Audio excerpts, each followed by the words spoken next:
welcome back to the channel. Today we're going to do another book review, but this is a bit different than normal. Normally I do fiction, and today we're going to cover nonfiction. The Poisoner's Handbook by Deborah Blum. Alright, first off, it's got that bit of a provocative title with Poisoner's Handbook, so let's go ahead and mention this is covering poisons from the early 1900s. Let's actually read through the synopsis. A fascinating jazz-age tale of chemistry and detection, poison and murder, The Poisoner's Handbook is a page-turning account of a forgotten era. In the early 20th century New York, poisons offered an easy path to the perfect crimes. Science had no place in Tammany Hall, controlled coroner's office, and corruption ran rapid. However, with the appointment of Chief Medical Examiner Charles Norris in 1918, the poison game changed forever. Together with toxicologist Alexander Gettler, the duo set the justice system on fire with their trailblazing scientific detective work, triumphing over seemingly unbeatable odds to become the pioneers of forensic chemistry and the gatekeepers of justice. So this is looking more or less at the development of forensic chemistry and forensic science in general, because Alexander Gettler and Charles Norris were really foundational in developing that as a science, to the point where it even goes over when Norris actually set up one of the first academic programs for becoming a forensic chemist. As such, any poisons discussed in the book, just to allay anyone's fears that this book is actually going to be teaching people how to poison others, were maybe hard to detect in the 1920s and 30s until this man came up with his detection methods. And in modern science, they're significantly easier to detect than they used to be. There's a lot more sensitive techniques that we have now that just didn't exist at that point in time. So don't really worry about people picking up methods for poisoning someone from this.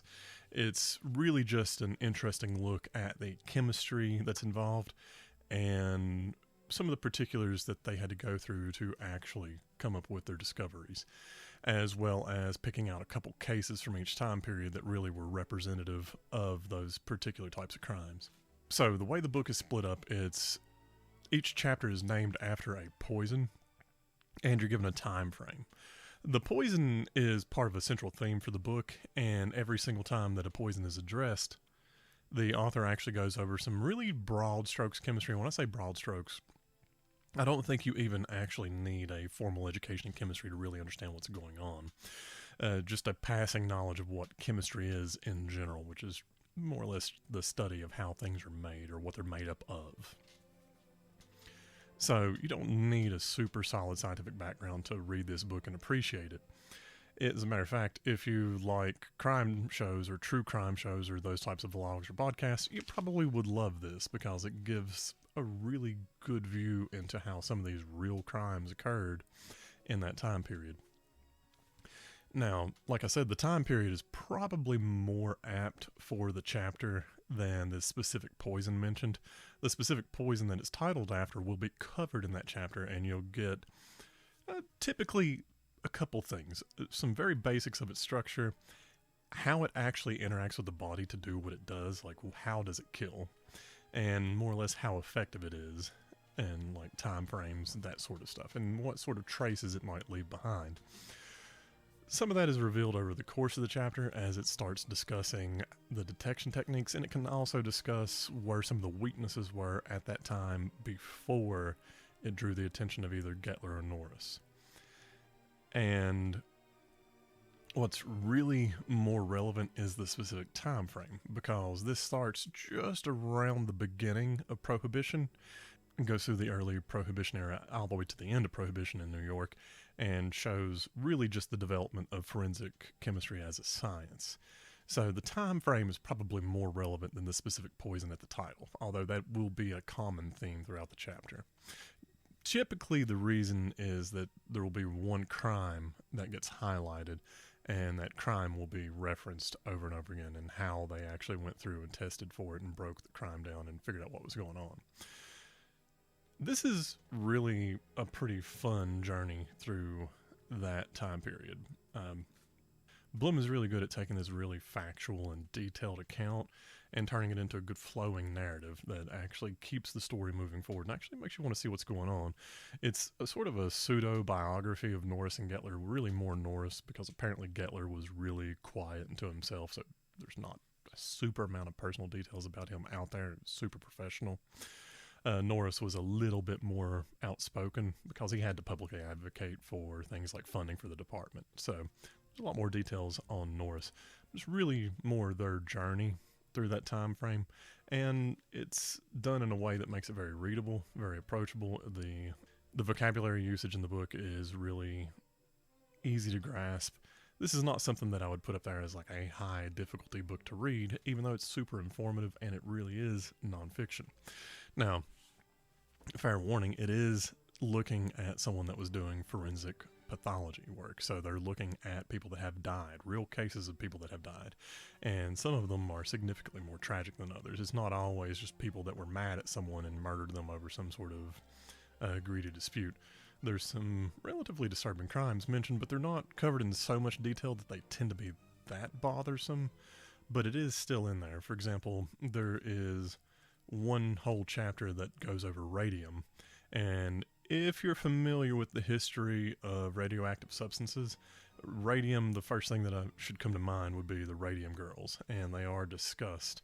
And that was a pretty tragic occurrence, and a lot of the stuff around radium is actually relatively tragic. There weren't that many people that were intentionally poisoned with radium, but there's a lot of people that were accidentally poisoned with radium. So there are some things that could be bothersome if you're sensitive to that, so just be aware of that going into it and when you choose to read this. But it's super informative, it's well written, it flows well together, and it's just one of many books that Blum has written that takes this type of approach and actually takes a semi-complicated subject and presents it in a way that's very approachable for the most common reader. One aside that I would like to mention, the whole reason why I read this book is I've been trying for several years to find a book that I actually think would be fun to integrate into my high school chemistry course. And ultimately, I've landed on this as the book that I'm going to try to integrate in this year. So I've gotten approval, it's been read through, and seems to be up and up, and I've got all the stuff needed to do so. I haven't bought the copies of it yet, so that process still has to go through. Whether or not it actually ends up happening, we'll see. And budget issues, every educator out there should understand that. All that aside, if you have actually integrated either this book or other books into a science course and you are a teacher, I would really appreciate any tips that you have about doing it. What I'm personally thinking is we're only going to really talk about it maybe once every 2 weeks. That would give people ample time to read it. And what I'm looking for is to use this as a bit of a sort of low pressure point in what is otherwise a relatively high pressure class. Because chemistry can feel kind of oppressive to someone that might have some difficulties with the math or just wrapping their head around the concepts. So I'm hoping this would be something that not only relates the subject to a real world practice that a lot of people actually have some interest in, being forensic pathology, but that it gives some students a little bit of a pressure release valve. It's an assignment that they can approach and that they can absolutely get past. Help boost some literary skills, although realistically the average chemistry student is probably strong enough that they don't really need their literary skills boosted that much, but never hurts. Everyone can stand to practice reading a little bit. But any thoughts that you have as an educator that has actually integrated a book outside of your normal work into your science class?